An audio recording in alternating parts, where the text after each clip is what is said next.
Yo, yo, yo, what up, what up? You are now tuned in. This is a special one for me. Get it together, man. I am Donny, aka D-Mob. You feel me? I got my brother over here with me. Vern, aka V-Nice. What's going on? Aka Snoop Dogg's stunt double. You know, you missed a lot of money, bro. I know I did. And I you know what? Every year I get older, people just saying more and more like, you really ain't Snoop. It's like, bro, you favor him so much. And I know I got me and Vern, we got this relationship. We joke we've been knowing each other 25 years. We count all freaking day. And I had to throw my shot at you first before you get on me about my Band-Aid. Oh, okay, Nelly. Look, I told him I have my Nelly going on. Oh my God. You know what I'm saying? Yo, we got a very special guest who is not only a staple, but a legend in Cincinnati. Man, let me look, I'm nervous. Let me just read a little bit about this awesome lady right here. Right. So we talking about Tracey Artis. Okay. The Tracey Artis. The Tracey Artis. CEO, music executive, philanthropist, a published author, right? She recently wrote a children's book titled Susan's Story, which shares the story of the life and career of her mother, Susan, and the lasting impact she made within her community, within their community. Tracey has served the gospel music industry since 1996 in is that Myriad? And I looked this up too. I was like, cause I don't know how to say this word. Myriad. I looked it up and I still got it wrong. But thank you. I never heard this word. Which means a variety of ways. Yeah. They could say a variety, but hey. Right. Yep. You gonna use it in your next rap? Right. I'm gonna use it in my next rap.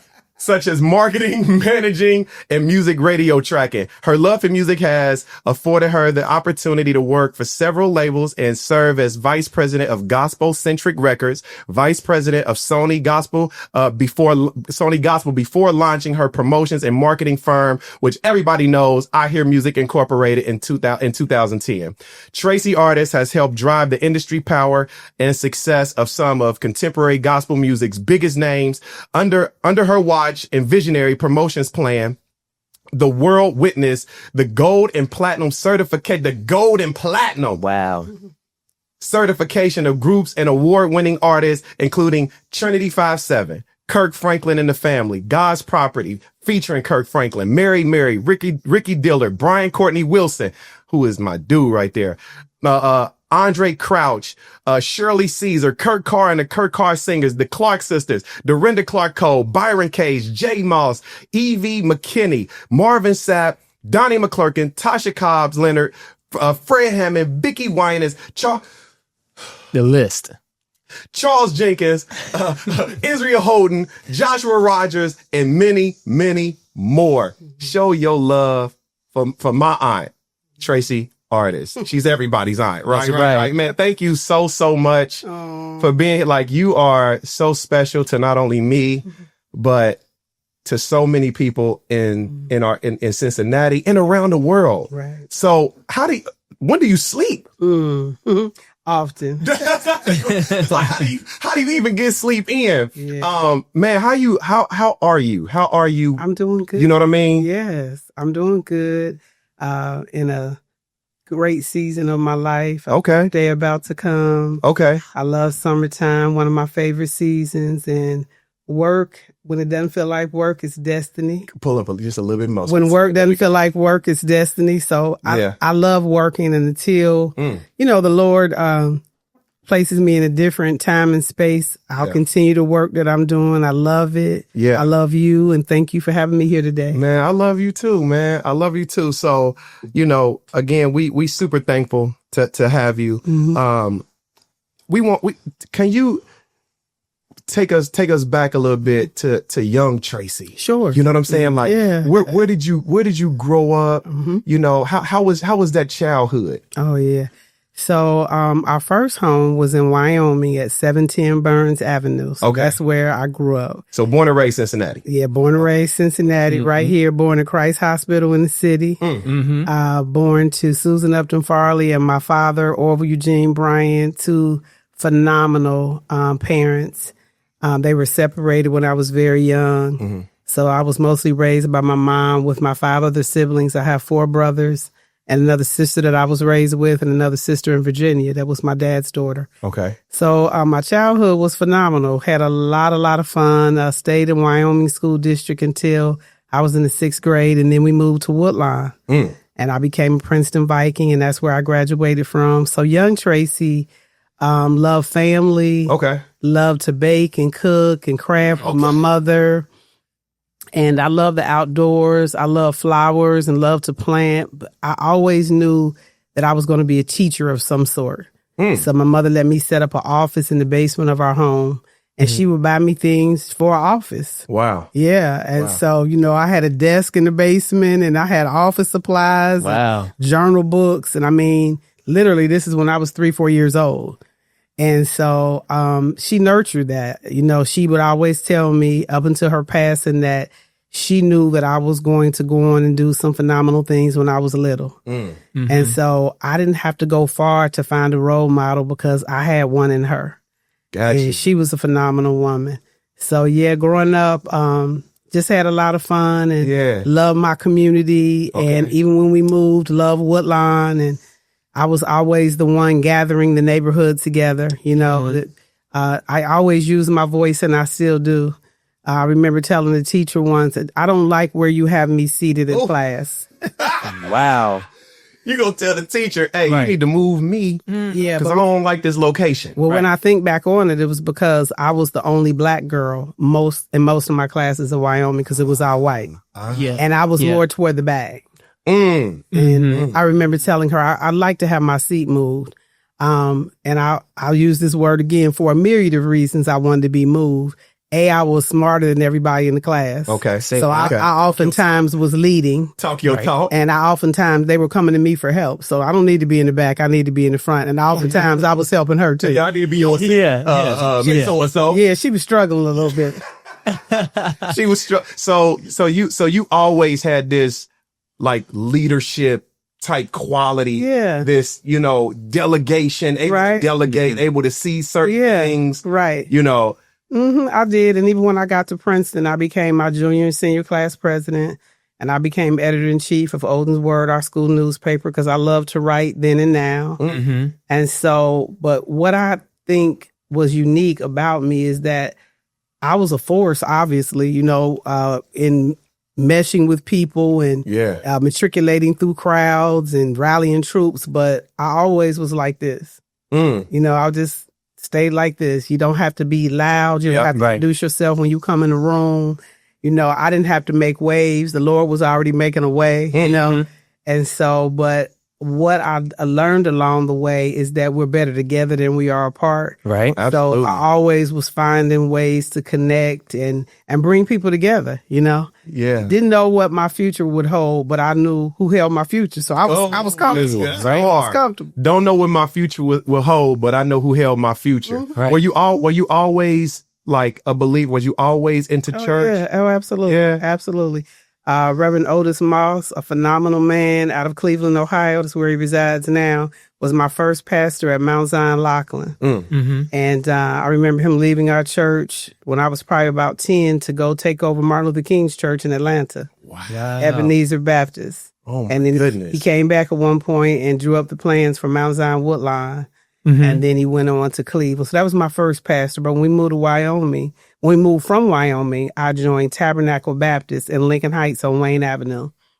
And my pastor there was a phenomenal man, Clayton Waller, who remained my friend until the Lord took him home probably about a decade ago. So I always loved the Lord. I always was active in church, vocational Bible school. And in later years, I became vocational Bible school and children's church teacher at my church in Atlanta. Okay. And loved doing that. And actually text one of my friends today, who you all may know, Pastor Brandon McIntosh. Oh, that's my guy. And I said, Brandon, what are you going to be doing this summer at the church? Because I want to help with an adult vacation Bible school. Okay. So he and I this morning, we start texting topics. Because I feel like I can rally the troops of people in Zone 15 because I'm still very much connected there and have a home there because I have my mother's home. For sure. Okay. And so, I love the Lord. And not only do I love the Lord, but that's my foundation. That's my source. That's where I get my resources. That's who I spend a lot of quality time with.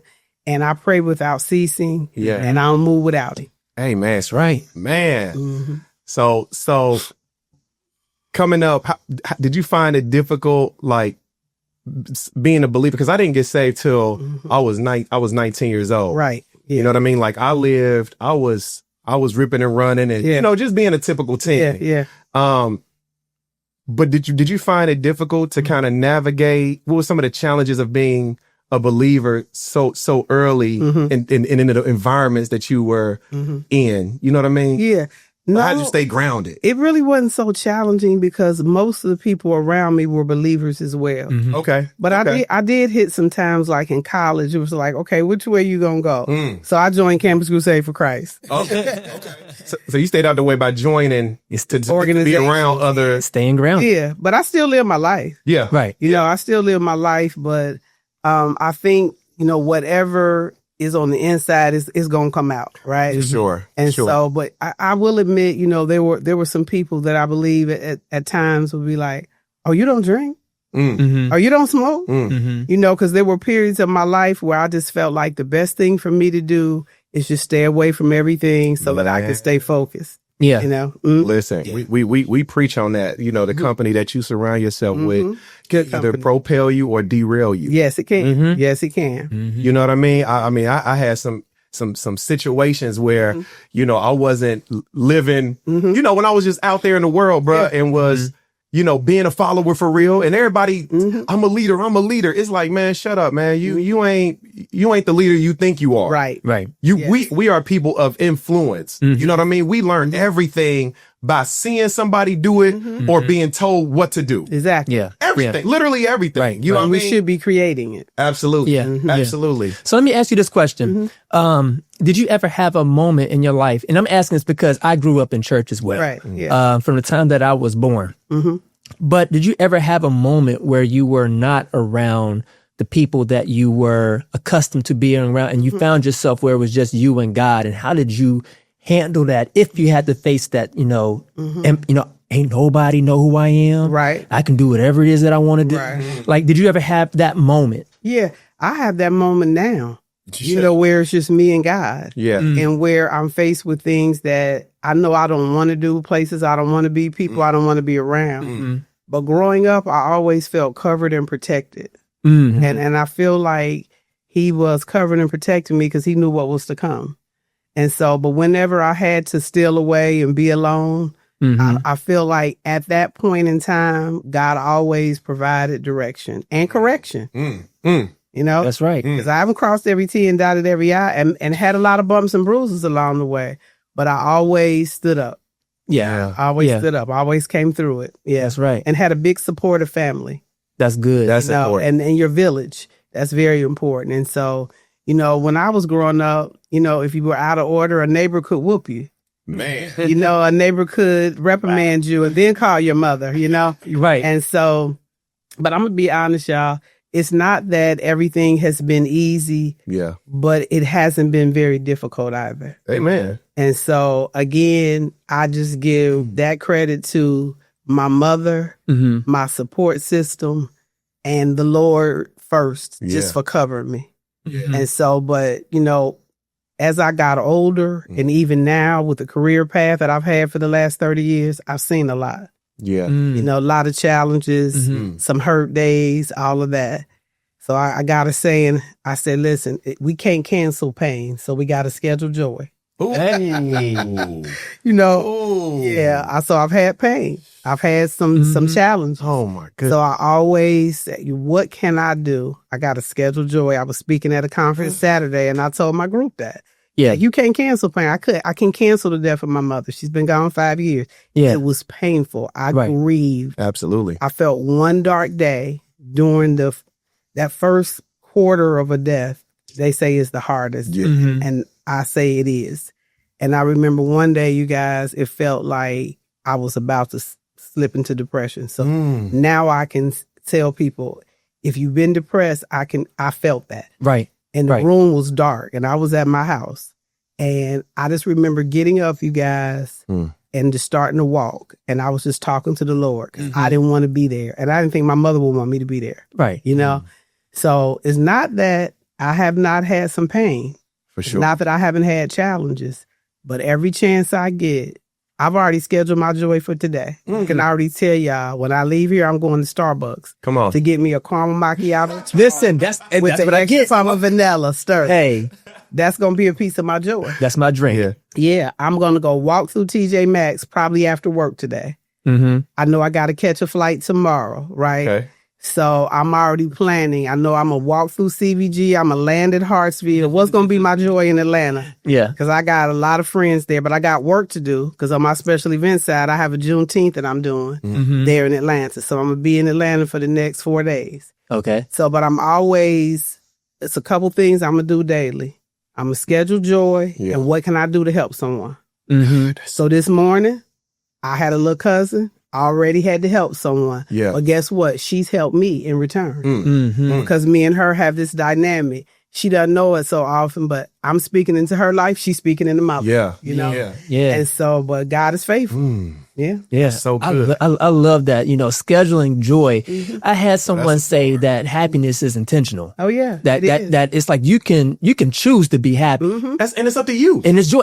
Exactly. Your happiness is up to you, bro. I just recently told somebody this. I was like, listen, it's not up to my wife. It's not up to my kids to make me happy. That's not their response. Now we try to, of course, because we want to do things that make each other happy. Yeah. But I can't put that responsibility on you. I have to do things that make me happy. What if it's an extracurricular activity, if it's get some Starbucks, Right. If that brings me happiness for the day, that's on me. Right. So I agree with you, Al, but I got a little twist on it. I'm probably the oldest in the room. So your village, specifically your home, does play a role in happiness because it's temporary. Joy is permanent. Definitely. That's right. Happiness is temporary. Absolutely. Right. So if I wake up and you screaming, house dirty, Yeah. because you can contribute to getting it clean, but it's still dirty. For sure. Right? For sure. You didn't handle the things you were supposed to, and now the lights are out. Yep. Okay.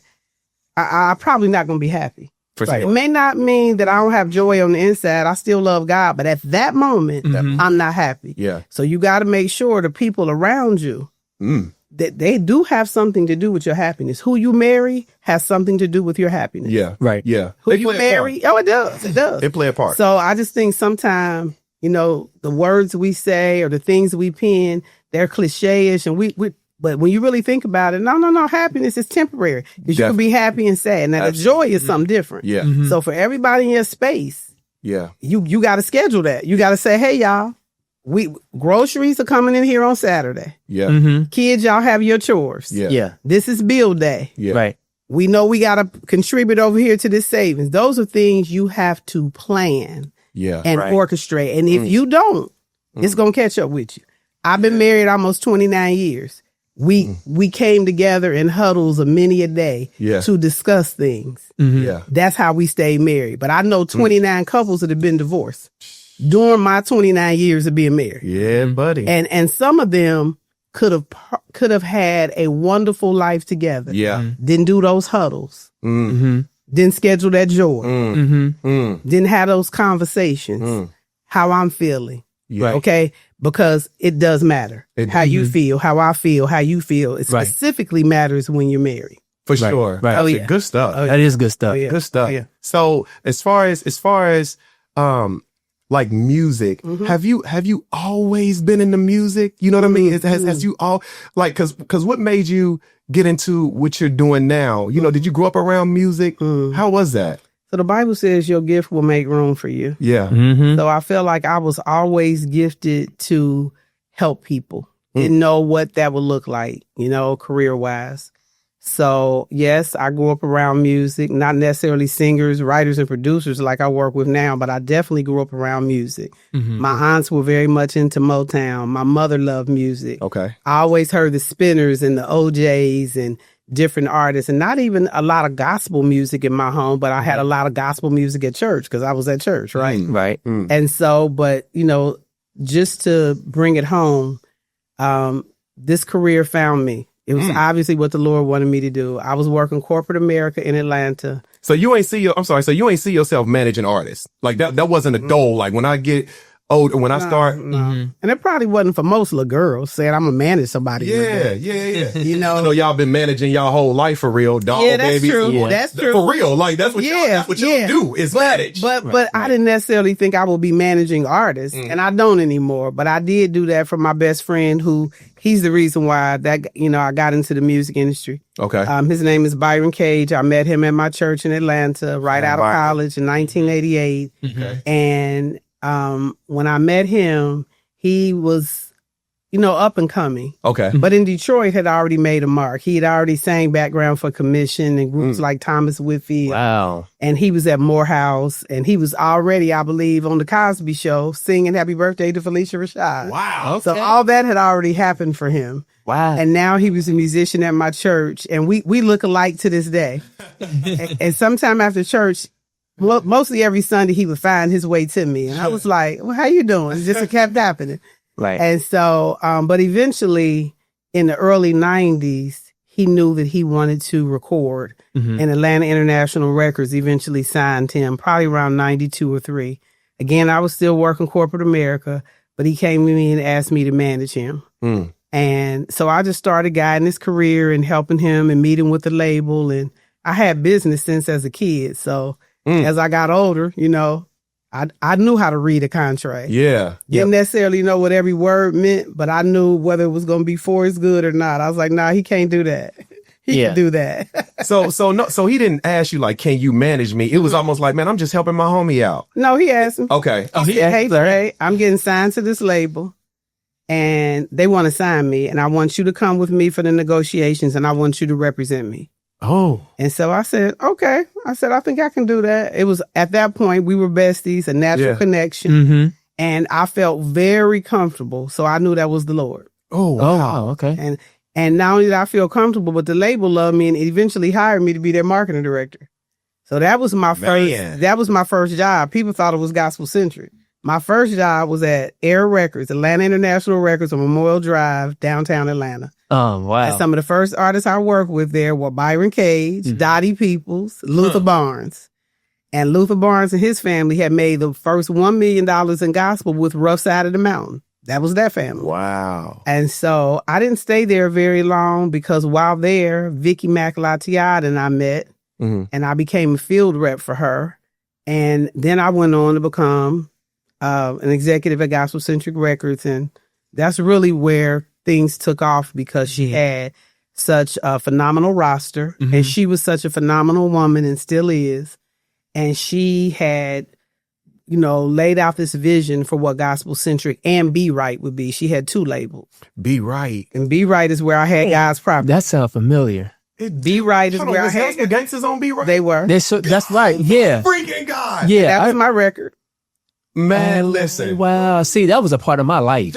Like part of my team, my and I traveled with them and I remember them coming here for meetings and working with Bootsy and I remember us going to the Grammys and those was my guys. That was my record. Man, when I tell you Gospel Gangsters had the biggest impact on me doing Christian hip hop music. Yeah. The biggest impact. Oh, I love them. Love them. Yeah. Shout out R.I.P. to Solo. You know what I mean? Man, listen. I remember when Solo passed. Oh my God. I remember getting on live and crying. Oh yeah. Over this guy dying. Yeah. Because when I tell you, like when I first got into doing Christian hip hop, this was 98, 99, right? Yep. And when we started doing Christian hip hop, right, there was nobody in Cincinnati doing Christian hip hop, right? Yeah, not in Cincinnati, right? And so me and Laz Robert Smith today, right?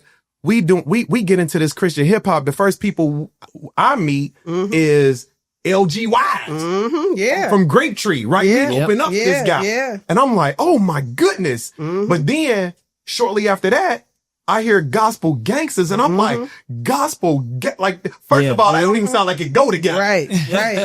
I'm like, Gospel Gangster. So I'm hearing this group, and they so freaking raw. And I'm like, it helped me to realize that I can rap about God, but deliver it in a way, and I don't want to say it like this, but like be Christianese in the lingo.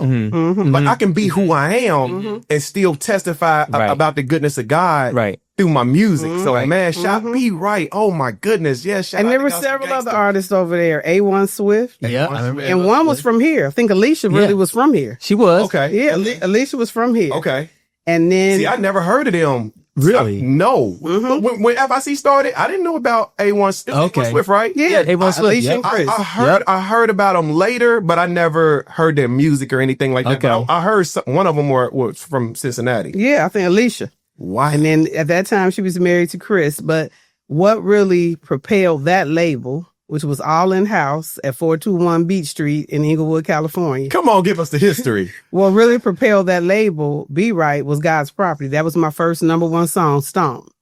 So to watch the BET Awards 2 nights ago, and most of the songs Kirk performed were songs I promoted with and for him. And when I heard Revolution, that's one of my platinum records. Yeah. We shipped that record platinum. And when I heard Stomp, I thought, 97. You know, that's the year I got married. And we released Stomp earlier that year. And I said I had a #1 song in 97, and now we in 2025. And I have the #1 song in the country, Pastor Mike Jr., Amen.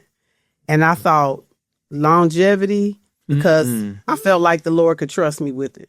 That's right. And all those years, I still been carrying the gospel, you know? And when I say carrying the gospel, sometimes it's a burden. Yeah. Sometimes you got to get up when you're tired and catch a plane. Come on. Or sometimes you almost, I don't want to use this word negatively, but you're like babysitting the artist to make sure they have everything they need. For sure. But that's okay for me because I understood my assignment very early on, right? And so, but it's been decades of me doing this. But it still brings me joy. Man. Yeah. Oh, yeah. Yeah. My goodness. So it's not really, I'm not going to say it's not challenging moments where you feel like you have to sacrifice, but it's not really like work or a sacrifice, is it? I mean, it's like, you know, you wake up and you get to go do what you're created to do. But it's like, for me, like this stuff that I do here, this is like play for me. Like I wake up and I get to go to the park to have fun. This is my sandbox. Yeah. Like I said earlier, when work doesn't feel like work, it's destiny. And so for me, you guys, I've worked hard and then I play hard. So when it's time to vacay or when it's time for those scheduled joy days, then do it. I get to do that.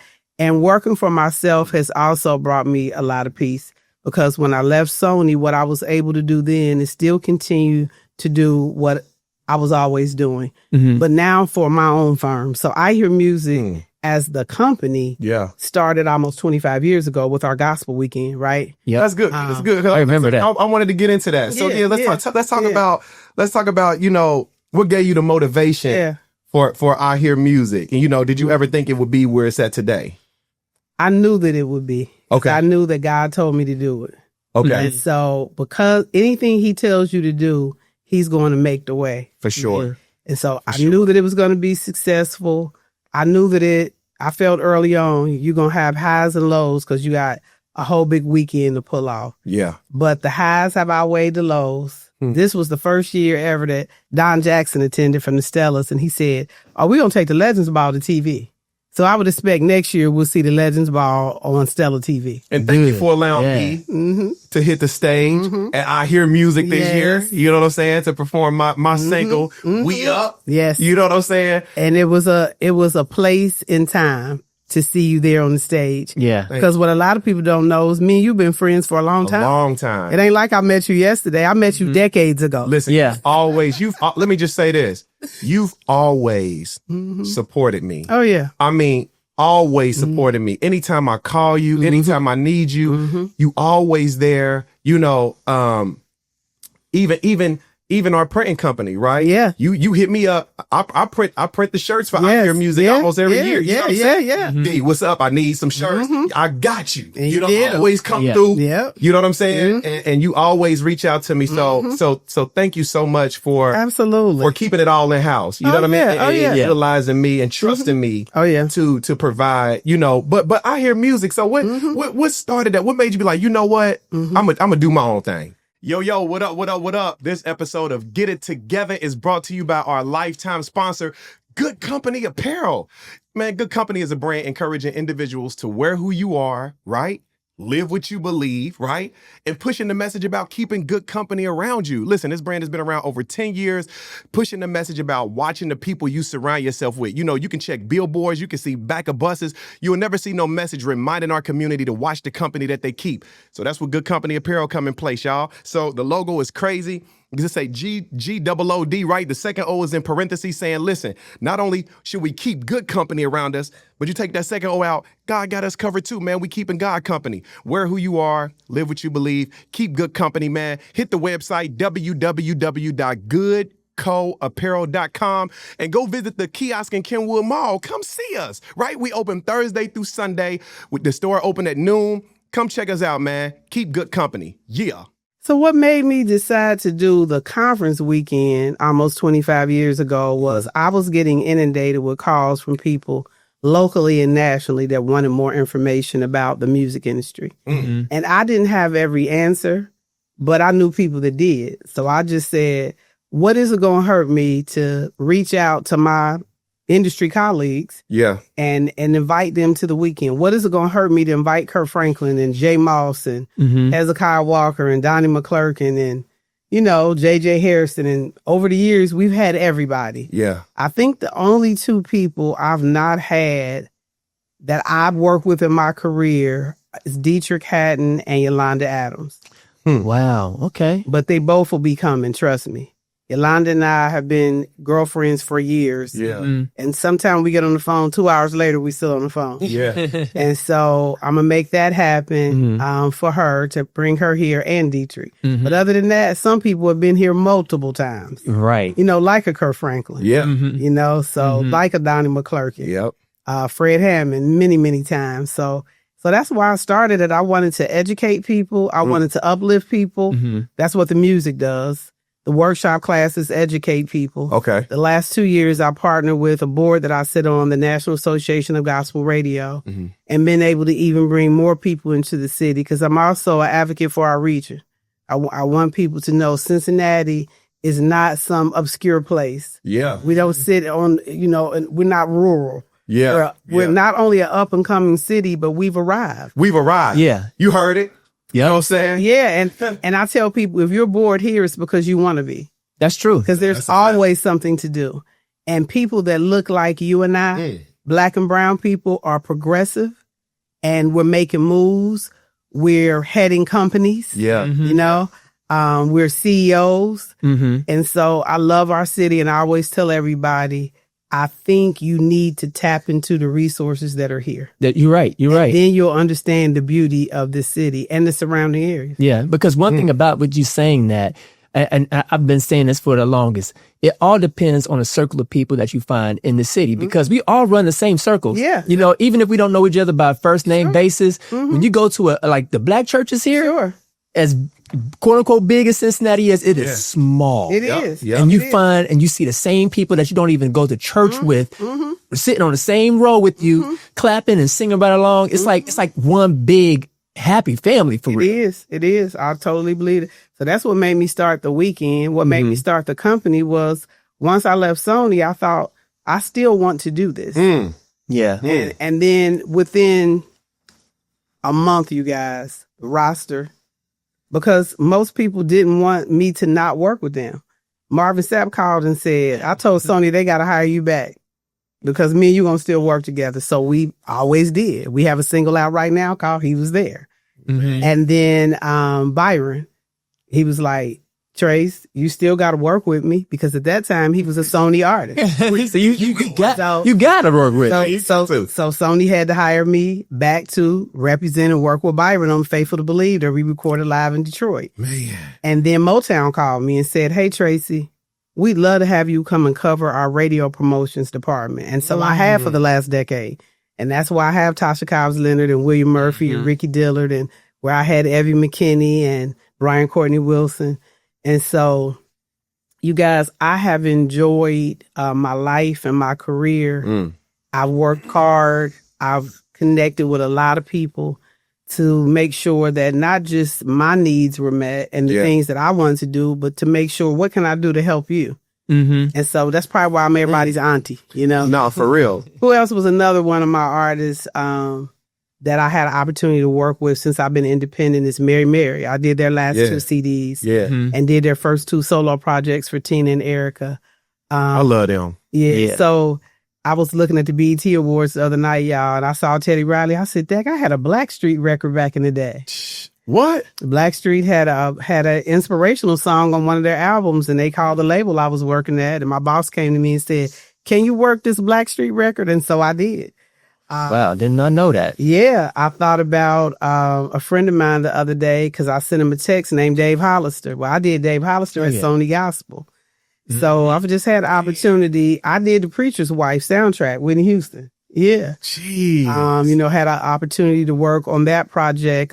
So I've just had a wonderful time, wonderful career spanning almost 30 years. But can I be candid? Please. As much as I love that, it ain't no place like home. Yeah. It ain't no place like being with my children, That's Jesse right. and Jordan, and my husband. Yeah. Because when all this is over with, they will remain, you know, because it'll be over with one day. Yeah. Mm-hmm. Because I want to always be doing this, and I did not know that I would be doing it this long. Right. I didn't. Wow. If somebody would have asked me, "Did you think you would have changed career paths along the way?" You know, but just so many memorable moments. And I had to write a speech recently, you guys, and I thought in this speech, I said something like this. I said, I didn't know that I would help with the soundtrack for gospel music. I remember getting an Andre Crouch project, and the label had picked one single, and I began to work, and it really didn't move up the charts, and they would not grant me a meeting with the president, and he had decided the single. So I wrote a resignation letter. And I said, "Thank you all for the opportunity." And who wouldn't want to work with Andre Crouch? Right? He's the soundtrack of gospel. You know, so many people give him credit for getting into music, like the Winans, okay? Like BB and CeCe. And so the president then called me when he got the resignation letter. He said, "Why would you be leaving? We love you." And I said, "Well, I'm synonymous with hits. And while this is a beautiful song," I said, "it's not the single that's going to propel this project," which is probably going to be his last work given his age. He said, "Was there a song there that you would like?" I said, "Glad you asked. It's called Let the Church Say Amen." Oh my! And he said, "Oh, you like that song?" I said, "Yes, I do." So there you have it. So you know a hit when you hear it. Oh yeah. I mean, Never Would Have Made It was not supposed to be the single from that album. It was supposed to be Praise Him in Advance. And I remember Marvin calling me saying, "T, please speak up in the room about, you know, the song." So, you know, during my years at Sony, I had an office at 550 Madison, and I had an office here. So when it was time for that meeting, I was on my way to New York, and I said, "I definitely will." He said, "Melinda really wants it." You know, that's when his wife Never Would Have Made It. Yeah, once Never Would Have Made It. I said, "As do I." So when I got in the room, I said, "You guys, Praise Him in Advance could be the follow-up single, but if we don't put this single out, we will be doing this project an injustice." So, you know, just over the years, you guys, I've heard a song like J. Moss Operator, right? Yeah. Or Mary, Mary, Go Get It, you know, and I've been able to use my voice, and most often the artists have trusted me. I just chose a single for Tasha Cobbs, and I'm waiting to get an answer, but I believe this is a huge song for her. I remember being in the room and us talking about You Know My Name, and I was like, that's the song, In Spite of Me. So I didn't know all the different things that God would allow me or afford me the opportunity to do. But guess what, y'all? I was humble and ready. Humble and ready. I was present. Ain't been perfect, but I've been present. Right. And so, you know, and I always would come into every room I was in, mostly male dominated at different points in my career. Yeah. But at Gospel Centric, I got to see a lot of she-roles because Vicky hired a lot of African-American women, right? And that built up my confidence. It kind of changed the way I walked and moved because I was more confident and comfortable, right? And so, yeah. Dang, that's amazing. Yeah, that is. So I'm just gonna be 100 in the music industry, Christian, secular, whatever. Yeah. Man, you can encounter, you know, it could be really political. Oh, yeah. You know what I mean? Like it's a lot of bad contracts. It's a lot of snakes who out to just really, you know, mess you over. How do you keep your integrity? You know what I'm saying? In a world where everybody is trying to get over on somebody behind closed doors, present that they love you, that, you know, I'm gonna take you to the top, but it's like they really trying to screw you over and lock you into something that's gonna benefit them more than it benefit you. How do you keep, as somebody who promotes and manages these artists, your integrity? I mean, you know, when I was at labels, I was on the other side. I might be the one presenting the deal to them. Honestly. Yeah. Right? Yeah. And so I've never been on the side where I had to sign a deal because at I Hear Music, I run my own company. Yeah. But if you're asking for artists, you know, I admonish any artist that I've ever worked with, even when I was at a label, even when I was vice president at Sony Gospel, vice president of Gospel Centric. Okay, somebody else may own this label, but you still need an attorney. Yeah, you still need an attorney, artist, and that's okay to tell them. Right. If you get a deal that you don't feel comfortable with, don't sign it. But if you get a deal that you do feel comfortable with, sign it and then understand what you signed before you sign it. Come on. Ain't no crying and complaining after you signed it. Right. Read. Yeah, read. Yeah. And if you took a song from someone and you said, you know, I didn't write this, but I want some of the publishing, that might be all right too. If you said, I want my song to go on the album that I did write, well, fight for your music, but make sure you have good music. Right. If you want to do collaborations, collaborate with people that are going to help propel your career. Yeah. So I've seen some bad deals, but I've seen some great deals along the way. I've seen some artists that I worked with 30 years ago, like Kirk Franklin, still here. I watched the BET Awards the other night, and there were points during the night where I smiled, but then there were points during the night where I frowned. You know, just overall, or just like during just the gospel segment. Overall. Okay. Okay. I can see that. Now, So you don't have to mention no names of what made you frown, but what were some of the where did some of the frowns come from? Was it just like the organization or the misrepresentation? Like, yeah. So I feel like, without mentioning names, for show sure. the category. So the Dr. Bobby Jones Gospel Award. Man. Okay. So Bobby Jones is also an artist that I promoted and a dear friend of mine. Was just with him a couple months ago. So this man brought gospel music to our homes every Sunday on BET. Sure did. Sure did. And so many of my artists, from the Gospel Gangsters to Trinity 5-7 to Kirk Franklin to Byron Cage, we would go to War Memorial in Nashville, Tennessee, and take the stage. And that's where so many people got their start. And then they had BET videos. So many videos. I remember Gospel Gangsters' first video. That's where it was aired, right? And so when I see an award... Is that the I Can See Clearly Now? Was it that? I think it was that one. Doom.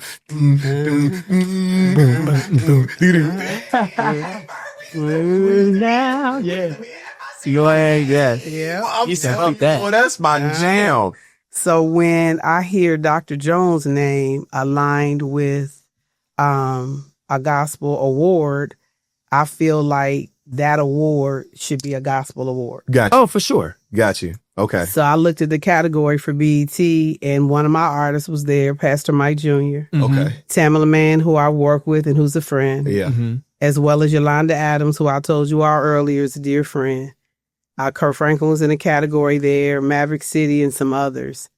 But I just feel like, we want to know the criteria. If it's a gospel award, we want a seat at the table. Even when the award was announced and even in the speeches during the night, I didn't hear a lot of mention of Dr. Jones. So I don't understand how somebody can receive an award and the person's in the room is in the audience. He was sitting right there. So, there were times when I frowned, but I celebrate Black music. Yeah. And I celebrate Bob Johnson and BET for all the years he had it before he sold it. Mm-hmm. And so, and the frowns weren't like frowns like I'm about to cry. They were just like, okay, what's that? Yeah. What they getting ready to do here? Yeah. I would have done that. Yeah. Yeah. So when you made that statement talking about that you would wish and hope that they would allow you to have a seat at the table, not necessarily specifically you, but is there true representation of anyone to protect the integrity of gospel instead of it just being like, a title? When it I meant me. Okay, so specifically you. I began to move on it. I began to move on it as recent as yesterday. I began to form a collective of people that are going to go meet with BET so that we'll quit taking to social media with complaints. Because I'm a 30-year vet, and I know some of them that are there. So it'll happen, and it'll probably happen pretty quickly. Well, let me know, because I'm on board. Where we'll be on a call. And, the people that I called in the industry are industry vets. They're people who, some of the music belongs to us. It's what we've done. It's our life's work. Yeah. They're heads of organizations that represent gospel music. So, yeah, I hope that just like I'm a voting member for the Grammys, that BET acknowledges some of the challenges we're having. Some of the artists even took to social media yesterday to voice their disappointment. So we have seats at some tables, but we need seats at more. And I think BET is one. Good stuff. I agree with that 100%. 100%. So let me ask you this question. When it comes to gospel music and seeing from the time it began to where it is now, I remember there being a moment where they were talking about the change in gospel music, the tone, I ain't gonna say the death of choirs, but things have shifted. And where do you see it going now? Like moving forward, or is it all nothing's changing? I just want to hear your thoughts. A lot has changed, obviously, over the years. The choir is still very much alive. I've had multiple back-to-back #1 songs on Ricky Dillard, the choir master. Yeah, and that last piece he did. We just had a #1 song called "Hold On." And now we're moving up the charts with a single called "When I Think," which was recorded live here. I'm going to just call you Miss Number One. I mean, that's a new name. Miss Number One. Y'all talking to Miss Number One today? Yeah. Who is Miss Number One? Tracey, are you kidding me? Yes. Tracey Artis. That's Miss Number One. Number one. Go play with her. Right. I've had a great run and a lot of great artists. So, as it relates to changes, I don't really see a lot as it relates to there being subgenres in music. They just continue to grow. So gospel rap maybe wasn't always around, but now it is. Yeah. Right. And it remained. Yeah. When they say the choirs were dying, I never could really understand where all that was coming from, because most churches still have choirs, and the ones that moved to praise team still listen to choirs. Yeah. You could look on the Billboard playlist any given day or Media Base, and there are choirs there. Hezekiah Walker is still here. Ricky Dillard is still here. Donald Lawrence is still here. Yeah. J.J. Harrison is still here with that choir sound. And so female vocalists still here and powerful. Everybody from a Miranda Curtis to a Tasha Cobbs Leonard. There's so many out here. Kiera Sheard is an artist that I've worked with. Dorinda Clark Cole. I have a new single on Karen Clark Sheard. The Clark sisters still here 50 years later. Man. So I when people say it, I just listen. Like somebody said to me one day, I hear radio is dying. Terrestrial radio was free and alive. And so even when you tell me you listen to Kirk Franklin's praise, it might be a syndicated outlet, but it's radio. That's right. So I get confused. Yes, there are things that have changed. DSPs. I can get music in a different way than I used to. Yeah. No, there wasn't internet stations 20 years ago. Right. But Shirley C's is still alive and performing. Right. Kirk Franklin's still here. So when people have told me that, I go, well, I guess I don't know what I'm talking about, even though I work in the industry. So I'm like, yeah, we can receive music on more platforms. Yeah. There are more artists. There are more gospel radio stations than there have ever been. There are more Black-owned gospel radio stations. We happen to sit in the region with one, WDAO. Jim Johnson is still there in Dayton, Ohio, playing secular music and gospel, right? And there are not a lot in the country that are Black-owned. WNZN, Lorain, Ohio, owned by Mark Ballard. He was just here for I Hear Music NAGR weekend. So what I think has happened in a positive way is that we've been able to usher in more subgenres, more sounds that we had not heard. So I see the industry growing. And I tell people, don't get confused. I heard Dietrich Haddon. He was very troubled by the BET Awards, and it went viral. He has a whole thing out there on his Instagram page about how he felt. He's riding in the car, and he has on his colorful jacket, and he is talking from his heart. Wow! But he said that's why the gospel music industry is dying, and he's saying because of what he saw on the BET Awards. And he said, and there are more people that you all can honor. He's tired of seeing the same people be honored. Now, here's my thing. Okay. I never, ever mind using my voice and giving my opinion. As y'all experienced earlier, I told you how I feel about happiness and how I feel about joy. That's right. Right? Yep. So I don't think the gospel music industry is dying, and I don't think the BET gets to tell us whether we're alive or dying. That's BET. They not our genre. Okay? So, but just because I didn't like something that I saw on BET Awards, that does not make me change the way I feel about the industry that I work As a whole, right, Yeah, right, okay. right. The gospel music industry is well and alive. Yes. There's still thousands of people singing the gospel and traveling the world with the gospel. Okay. There are still thousands of people every day that are tuning in to gospel radio stations all over the world. For sure. Okay. Because I track with stations in London and Canada and all over the world that play our music. So gospel music is not dying. No hard copies of CDs are not being sold all over the country like they used to be. Yeah. Okay. Yeah. So, but you can download. Yeah. You can purchase. Yeah. Right. There are other ways for you to get music. So if anything, I see it growing. Yeah. 30 years ago, I wasn't listening to you on YouTube. Right. I'm just being honest. Nah, for sure. Yeah. And 30 years ago, we didn't know what DSPs were. We weren't even talking about DSPs. Yeah, that's true. So now you can make money streaming. Yep. Remember, I told you this. Yep. You make more money with a song being played at radio. You would need 50 streams before you could get to the amount of money you would make from terrestrial radio on a song. Wow. So streams are at a much lower value Right. than airplay at terrestrial radio Right. for the person that would generate the revenue. Right. Okay. So what do you feel, in your professional opinion, do you feel, what's the pros and cons of artists these days staying independent or signing to a major?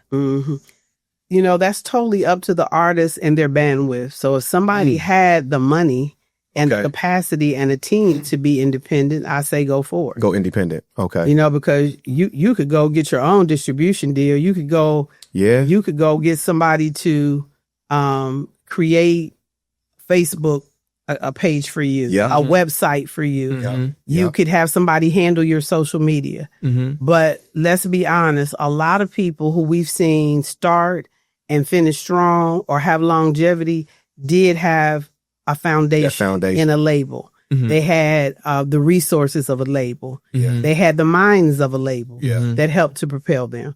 So let's go to Fred Hammond. Now, after all the years of Fred being with labels, Fred is pretty much, I think, now signed to a smaller label called Dare Records, but he already had the infrastructure. Yeah. So he would no longer need all that, a label had to offer, right? Yeah. So, I just think it differs from person to person. Marvin started his own label. So when he was no longer with Sony, he has his own label, Elevate, right? Yeah. Pastor Mike Jr. has a distribution deal with Rethink, which is a part of Motown, but he also has his own Rock City. So a lot of times it's mergers and collaborations that people are doing. So I would say you have to weigh it and see what works best for you, because there's not any one recipe, if I could call it that works for everybody. That's true. That's true. Yeah. Independent, it seems like, is just, I mean, you're going to work hard, whichever one you do. You know what I mean? You're going to have to put the pedal to the metal. But yeah, I just wanted to ask you that because I know it's a lot of upcoming, like you said, the Christian hip hop, the Christian, the gospel genre is still growing. Like people are every day figuring out, you know what I'm saying? Jumping into this industry. Absolutely. And, it was just a question for those who was coming up, in the game. So, and that's a good question, because I get asked it all the time, which was another reason why I started The Weeknd. Yeah. Because I brought in executives for years to have conversations That's with good. people. That's I've good. known people here that as a result of them being here, they got connected to labels. And some got signed and some, had the opportunity to work. So that was the whole purpose of the I Hear Music weekend. That's good. So we're gonna shift just a little bit. You from the music, you wrote a book, right? Dedicated to mom. And I remember, when she was ill, when she passed away, we talked on the phone, and I text you just to check on you because I'm all too familiar with that Pain. with that pain, and so you wrote a book though. Talk a little bit about what led you to write a book. Why did you feel it was important, and how has it brought you some sort of closure or peace? Like what has it done for you writing this book? It was a part of rescheduling joy. Couldn't erase the pain. Reschedule joy. Jesus. Right. And so at the point after she had passed, a couple things immediately came to my mind. I never wanted anybody to forget her because I knew I never would. And I wanted people to know her story. And they're trying to erase our history, but they can't because we're here. Yeah. Right. Yeah. Okay. Right. But what you have to do is archive your history and you have to tell people your story. Right. And so unless you do write books or unless you do keep journals and pass them along, you'll have obituaries. That's not bad to have obituaries because it's a matter of record of your family. So you should keep them all. Yeah. Okay. It's important. It's a part of the history of your family. Yeah. So for this book, what I wanted to do was tell her story and encourage other people. And I wanted to go into schools and I wanted to read to kids. And so I have. And thousands of the copies of the books have been sold. And originally they were available at Barnes and Noble, Target, and Amazon. And I was literally just walking into schools on Fridays for what I call sit and learn, sit and reads. Because the learning part came in with the Q&A. Because the kids would ask questions. They were inquisitive. So I was reading, but I was also teaching. Because I was sharing with them, you could be anything you want to be and go anywhere you want to go. And here's how my mother started. Humble beginnings, right? Had a vision to use her voice and help her community, became the mayor of that town, literally traveled the world, went to South Africa multiple times, helped build a school over there. Man. Wow. And was just a phenomenal woman. And so it was a part of my joy. And it took me some time because of the grieving process. I called my friend Annie Ruth. She did the illustrations for me. I'm going to work on a second book. This is going to be called Susan's Adventures. Because I left it wide open.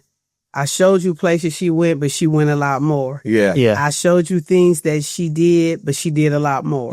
I really didn't get into the lessons she taught and the lessons I learned, but Susan's Adventures will do that. Yeah. So it brought me peace. And it helped a lot of people. I met a little girl recently at Cincinnati Hills Christian Academy, and I was a part of judging like an American Idol piece they had. Yeah. And she and I were at lunch because my part of the judging with her was on etiquette and handshakes and eye contact and her articulation. And so she asked me, well, Miss Tracey, tell me a little bit about you and what do you do? And I'm thinking, I'm here to interview this fifth grader. She interviewing me, but I loved it. Yeah. And I told her, I said, I was at your school about a year ago. And I said, because I also am an author and I'm working on the second book. And she looked at me, she said, Susan's story. Oh. She said, Miss Tracey, you would, yeah, because she had been going there since kindergarten. Now she was in the fifth grade. So when I came into the building 2 years ago, she was there and she remembered the book. And she said, wow, it's in the library at our home. Don't you love it? Her mother done built them a library of books. And she said, I read it to my younger sister. Oh, my goodness. Yes. Brought me so much joy. Oh, I bet. Yeah. Or a man that came up to me in my church and said his kids go to CHCA and that he didn't know about the book. And the daughter brought it home because I got a lot of my corporate friends to buy books for schools. So a lot of schools I went into, everybody got a book. And so Tri-Health supported that effort. The Health Gap supported that effort. Yeah. And so both his daughters went there and got books. And he was just ecstatic. One Sunday after church in my church, Zion Global, I laid the books out and sold them after service. I left with none. Wow. Brought me peace, and I got to continue to tell my mother's story. Man, that's amazing. That is. So for our entrepreneurs, we always, want to give like a good business tip. Yeah. You know what I mean? Just some advice, man, from being in the industry, from being a veteran. Right. Getting into any type of business.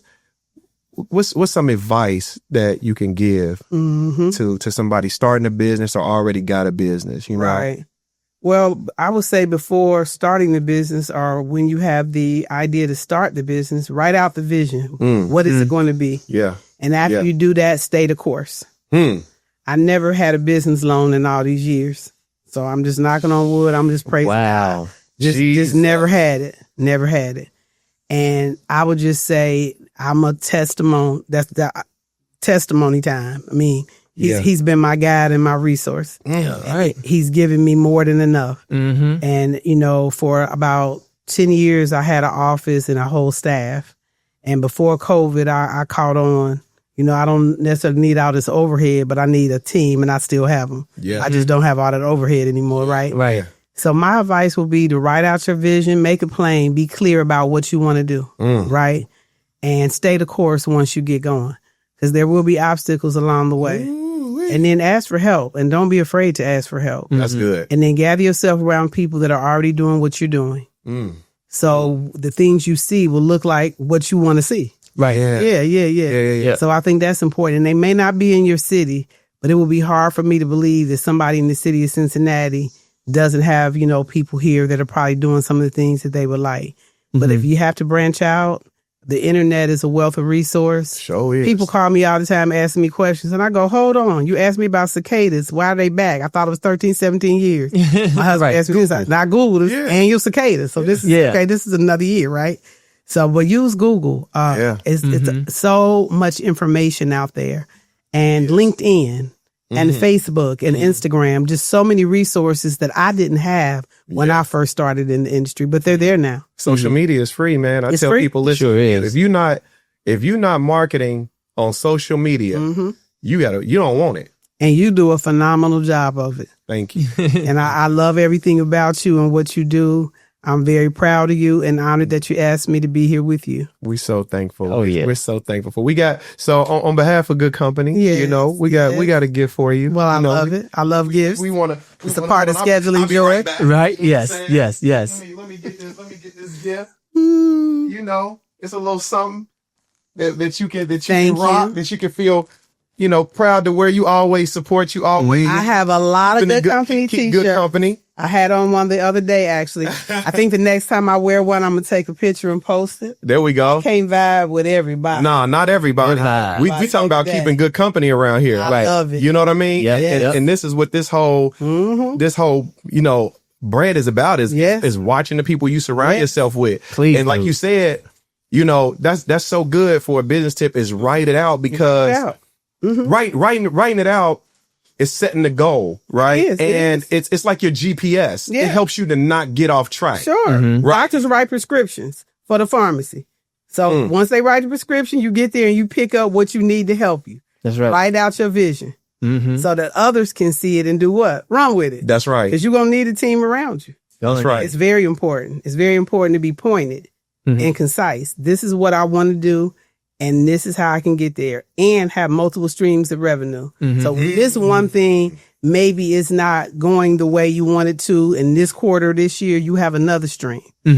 I don't just promote and market gospel artists. I also have a special events company and a booking agency. Come on. These are multiple streams. I also am an author, even though all the money from our book went back to the Susan Upton Farley Foundation. Yeah. So we can continue to work. Okay. But that was still another stream of revenue that helped me with another nonprofit that I wanted to start for the Susan Upton Farley Foundation.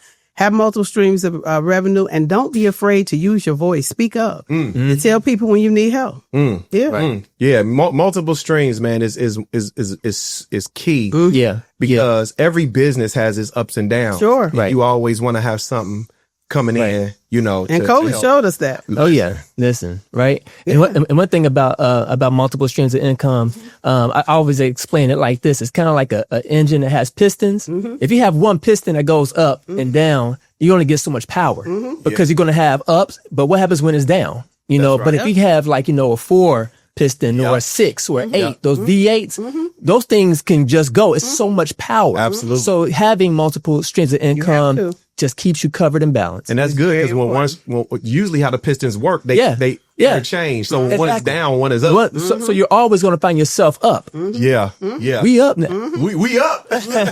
Well, man, we want to thank you so much for coming on. Oh, hold on. Get it together. Yeah. Hold on. Okay. We have one segment, a super important segment that we got to do. Oh, two wishes. Yeah. Because I'm curious. Two wishes. So you get 2 wishes, and you can't wish for more wishes. But you get 2. You had 2 wishes, and these wishes would definitely come true. What would be these 2 wishes for you? To erase hunger. Okay. Okay. I can't take knowing that there are people here that are hungry. So I will wish for that. For me personally, I will wish that everybody in my family and my friend group would come to know the Lord. And for those that know him, would know him on another level. That's good. I like that. I love that. I love it. Well, that's our time. We want to thank you again so much for coming. We love you. I appreciate you on a personal level, on a business level. You've done so much for the city of Cincinnati and beyond.